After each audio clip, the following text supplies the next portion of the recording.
حضرات محترم، جہاد ہے تو صحابہ نے کر کے بتایا ہے، تعظیم اس قدر کی ہے، اس کی صرف ایک جھلک حضرت عروہ بن مسعود نے دیکھی۔ نبی پاک صاحب الولاق صلی اللہ علیہ وسلم کی بارگاہ میں تشریف لائے تو آقا کریم صلی اللہ علیہ وسلم کے پاس بے شمار سوالات لے کر آئے۔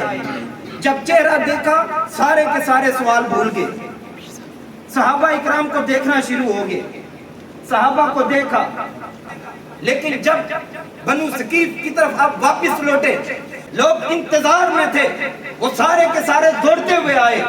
جب سارے دوڑتے ہوئے آئے پوچھنے لگے اے عروہ کیا دیکھا؟ آپ نے کہا میں کیا بتاؤں میں نے کیا دیکھا، میں کیا بتاؤں میں کیا دیکھ کے آیا ہوں۔ واللہ ان رأیت ملکا قط يعظمه اصحابه ما يعظم اصحاب محمد محمدا۔ خدا کی عزت کی قسم، میں کیسر کے دربار میں بھی گیا ہوں، میں کسرا کے پاس بھی گیا ہوں، اور میں حبشہ کے پاس بھی گیا ہوں، خدا کی قسم اٹھا کے کہتا ہوں کوئی اتنا ادب اپنے بادشاہ کا، اپنے امیر کا، اپنے بڑے کا نہیں کرتا جتنا ادب محمد صلی اللہ علیہ وسلم کے غلام ان کا ادب کرتے ہیں۔ میں ان سے کبھی بھی تم جنگ نہیں جیت سکتے۔ دیکھا کیا ہے؟ عملی طور پر صحابہ نے بتایا نا تعظیم۔ عروہ بن مسعود وہاں جا کر بیان کرنے لگے، کہنے لگے تم کہتے ہو کہ وہ کیا کہہ رہے تھے اور کیا جوابات دیے، میں تو دیکھتا ہی رہا، میں تو دور بیٹھ کے دیکھتا ہی رہا، اتنا صحابہ رسول ادب کرتے ہیں۔ واللہ ان تنخم نخامتا الا وقعت فی کف رجل منہم فدلک بها وجہہ وجلدہ، کہ اتنا وہ ادب کرتے ہیں، اتنا وہ احترام کرتے ہیں، تم ان کے ساتھ کبھی جنگ نہیں کر سکتے۔ جب ان کے محبوب اپنا لعاب دہن اپنے اونٹوں سے جدا کرتے ہیں جو 1400 صحابہ آگے ہاتھ رکھ لیتے ہیں، وہ اس کو نیچے نہیں گرنے دیتے بلکہ اپنے ہاتھوں میں مل کر اپنے منہ پر اپنے جسم پر مل کے اللہ کا شکر ادا کرتے ہیں۔ وہ اس قدر آپس میں لڑتے ہیں، اس قدر لڑتے ہیں کہ قریب ہے کہ ایک دوسرے کو مار دیں۔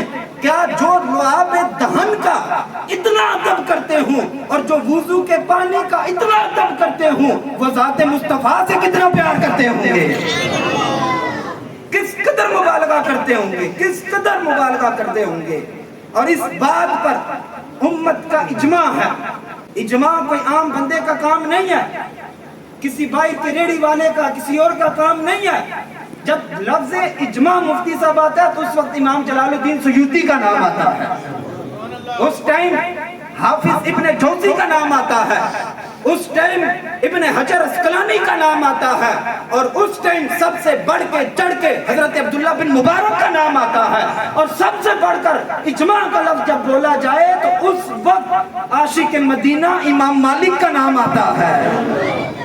اور اس بات پہ اجماع ہے کہ رسول اللہ کا سایہ نہیں تھا، رسول اللہ کا سایہ نہیں تھا۔ ایک نہیں سینکڑوں حدیثیں موجود ہیں کہ رسول اکرم صلی اللہ علیہ وسلم جب بھی سورج اور چاند کے سامنے آتے تو سرکار کا نور سورج اوپر حاوی ہو جایا کرتا تھا۔ اس بات پہ اجماع ہے امت کا۔ اور جس ذات کا سایہ نہیں ہے اس کا فوٹو کہاں آ گیا، اس کی تصویر کہاں سے آ گئی ہے، اس کے خاکے کہاں سے آ گئے ہیں۔ ہمیں چاہیے، ہم اور تو کچھ نہیں کر سکتے، لیکن ہمارا ضمیر، ہمارا ایمان یہ تقاضا ضرور کرتا ہے۔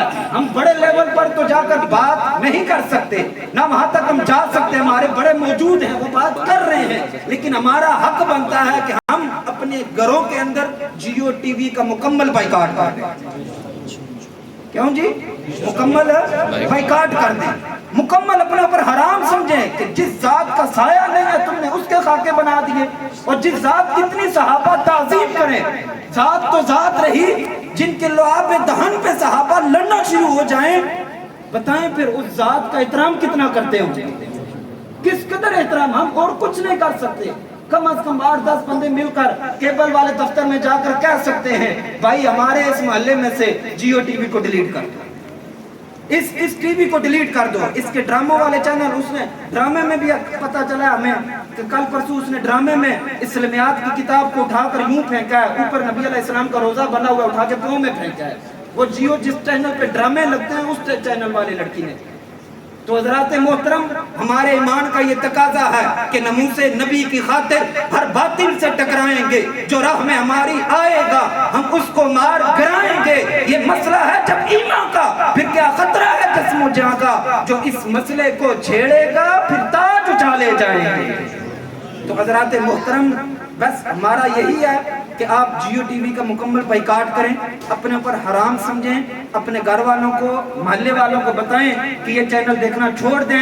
ہمارا کام ہے اپنے ایمان کی حفاظت کرنا. اللہ رب العزت سے دعا ہے رب تعالیٰ حضرت صاحب کا سایہ تادیر ہمارے سروں پر قائم و دائم فرمائے اور ہمارے ایمان کو اللہ سلامت رکھے اور سرکار کے ساتھ پکا اور سچا عشق عطا فرمائے. صحابہ نے جیسے عملی طور پیش کیا ہے, یا اللہ ہمیں بھی عملی طور پر صبح و شام درود شریف کے ساتھ ساتھ نمازوں کی پابندی کرنے کی توفیق عطا فرمائے. وآخر دعوانا ان الحمد للہ.